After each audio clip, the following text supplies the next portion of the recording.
Pinagpalang araw sa ating lahat. So, ngayong araw is February 26, 2024.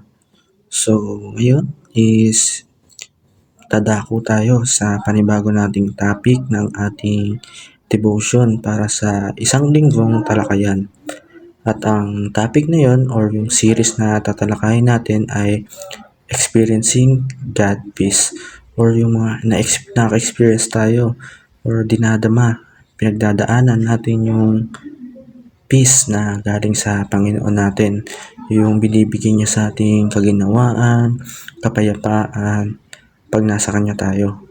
Yung peace na gusto natin na maranasan para sa araw-araw nating mamumuhay sa ating mundong ibabaw.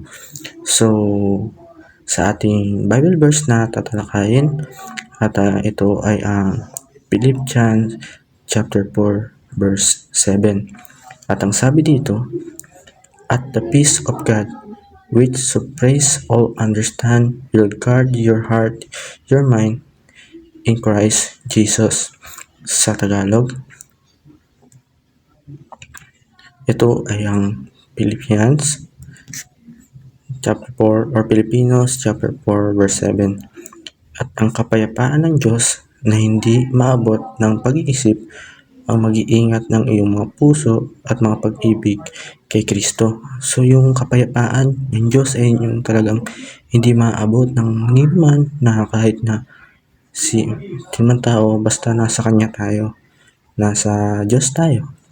Sa kapayapaan na ibibigay ng pag-iisip ng ating Panginoon. So sa ating unang teaching, worrying is connected to prayerlessness. Yung pag-worry o yung pag-iisip ng pag hindi tayo nagpe-pray sa Panginoon, talagang mag-worry tayo. Pero once na natuto tayo mag-pray, kausapin ng Panginoon, magpasalamat, is hindi na tayo mag-worry. Talagang payapa yung ating kaisipan, yung peace sa mundong ito. So sa pangalawa, prayerfulness lead to God peace.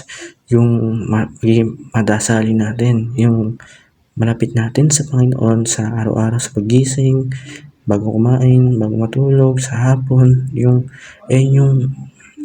naglalayo tayo or nililid tayo sa kapayapaan na binibigay ng Panginoon. Sa last ating teaching, God peace is the sentiment of the heart and mind. Yung kapayapaan na galing sa Diyos or yung God peace is yung nagka-guard sa atin ng kapayapaan sa ating puso, kapayapaan sa ating isip, sa pag-iisip, sa ating buhay na nandito sa mundong ibabaw. So, una sa ating application, surrender our worries through prayer. Yun, isurrender natin or ibigay na natin yung ating mga worries sa ating pagdadasal. Sabihin natin to na kung ano ba yung mga wino-worry natin sa araw-araw, sa pinagdadaanan natin sa mundo. Sa pangalawa, swap all our concern for God peace. Yun, iswap natin yung mga concern natin para dun sa kapayapaan na gusto natin. Yung mga inaalala natin na problema, yung mga pasakit, iswap natin to dun sa kapayapaan ng isip. So wala tayong iniisip, basta idalangin lang natin to sa ating Panginoon. And sa last, shield our heart and mind. Yun, protektahan natin yung ating puso. Protektahan natin yung ating isip. Kailangan, para maprotektahan natin to is nakikad tayo. Talagang yung puso natin at isip natin is nakikad. Minamahal natin, malalim yung relasyon natin. Sa ating discussion, what are worries that we have to swap for God peace? So sa ating kasagutan, please comment sa ating comment section para mapag-share tayo ng ating Word of God. Sa ating prayer, Lord, please forgive us for not praying enough. Make us prayerful and trusting all your concern to you. Thank you because we have one of the greatest deal of our lives.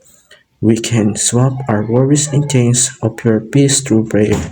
Please let your peace, that sentiment of our heart and our minds, guard us against anxieties, overthinking, and even depression. Heal us, Lord. We put our trust in you. Jesus' name, Amen. So, natapos na tayo sa ating talakayan ngayong araw. Naway may natutunan tayo sa ating panonood. And yun po, maraming salamat sa ating panonood. And sana may malaman tayo at maraming relasyon natin sa ating talakayan na to. Yun lang po, maraming salamat. God bless.